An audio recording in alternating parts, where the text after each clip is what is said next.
Hi brother, this is Shay. How do we get stronger erections?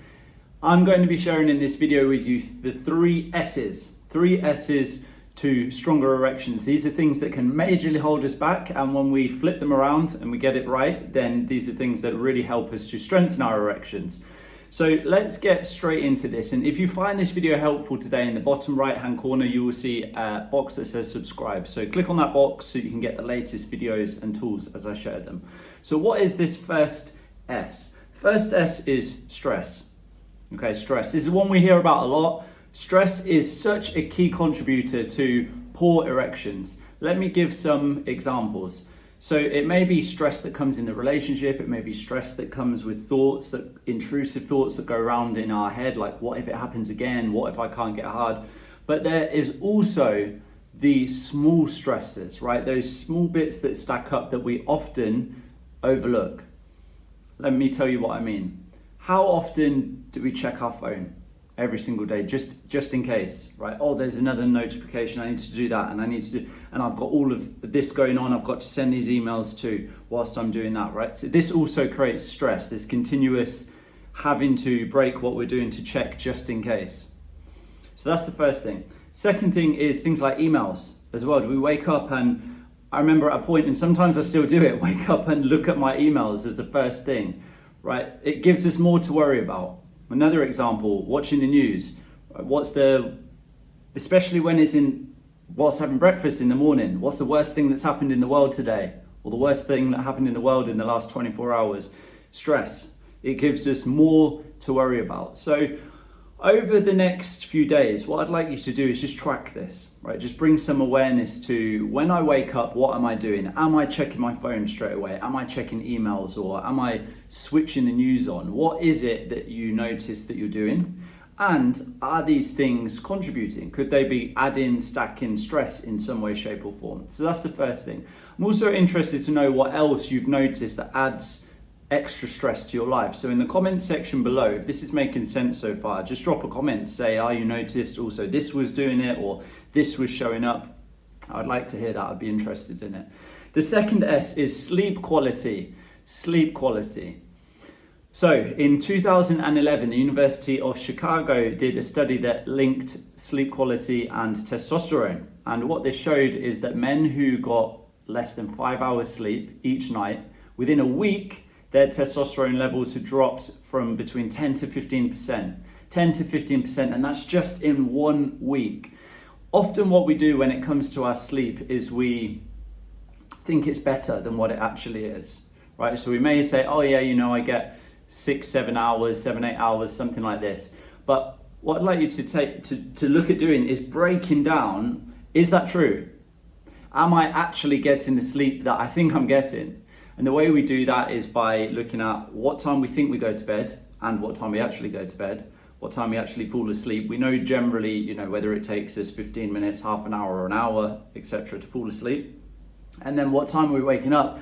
If I'm having to wake up to my alarm every single morning and I'm in and I'm really having to make myself get up and get out of bed, that is a sign that I'm not getting enough sleep, right? I'm not getting the sleep that my body needs. So that's the second S, is the quality of sleep. That study from the University of Chicago has shown the link between testosterone levels and sleep. And not only that, in previous videos I've spoken about how our sleep, particularly the last part of our sleep called REM sleep, rapid eye movement, is the bit that is so responsible for our erection qualities, particularly in the morning erections. So that's the second S. The third S is situations. Many guys that I speak with, we're actually creating context or situations of intimacy that don't really turn us on. They don't do it for us. So let me give you some examples. It may be something very obvious, like the room's too hot or too cold, or there's a risk of being caught. Maybe there's other people in the house and there's not a lock on the door, or something like this, right? These are obvious situational factors that are going to make us feel a bit distracted, a bit on edge. But what about the things that are not as obvious? What if I'm going from 0 to 100 miles an hour with sex straight away because I'm trying to prove to myself I've got to do it, I've just got to get it over and done with, right? Again, that's taking ourselves into a major stress state. Or if our partner is forcing it, right? Well, come on, show me that it's working. Let's do it. Let's go and do it now. Right? These kind of things are terrifying when we're experiencing performance anxiety, either our partner doing it or us trying to push ourselves over the edge to prove to ourselves. So these three things are direct contributors to weak erections, and so we want to be doing the opposite of them to get stronger erections. So what does the opposite look like? Well, number one is reducing that stress state, okay? How can we eliminate stress, but in the less obvious ways? So am I checking my phone immediately as soon as I get up, right? How can I change that habit? Second area around sleep quality. First of all, I understand my realistic sleep time, right? What am I actually getting? And then what needs to be in place for me to shift that? And then the third one, situations. How do I understand what kind of contexts turn me on more so I can do more of that and less of what turns me off? Now, there's quite a lot that we've covered in this video, so I'd like you to just choose one of those things, okay? Just choose one of those things to work on. Now, of course, this isn't going to be the silver bullet. We know when it comes to performance anxiety and erection problems, there's not one immediate fix that just, oh, that solved everything. Because I've checked my emails less, that solved everything. No, this is about a gradual improvement in these other areas of life. Now, if this has been going on for some time, or you've tried some of the techniques that we've gone through, then what I'd like you to do is think about now, okay, what's the real next step to get to the bottom of what's going on here? And I've put together something called the Performance Anxiety Quiz. This is a free quiz. It's 10 yes or no questions so that you can get to the bottom of what's going on and see your score. And then I will also send you a guide that will show you how to get to the bottom of performance anxiety beyond these, just kind of surface level day-to-day improvements that we can make to really actually get this sorted so that you can avoid embarrassment in the bedroom. So if that sounds good to you, in the comments section below, you will see a link to the Performance Anxiety Quiz.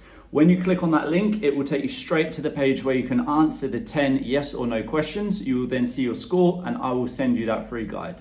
So if this sounds good, it's time to do this now. Head to the comment section below, click on that link and I will see you at the quiz.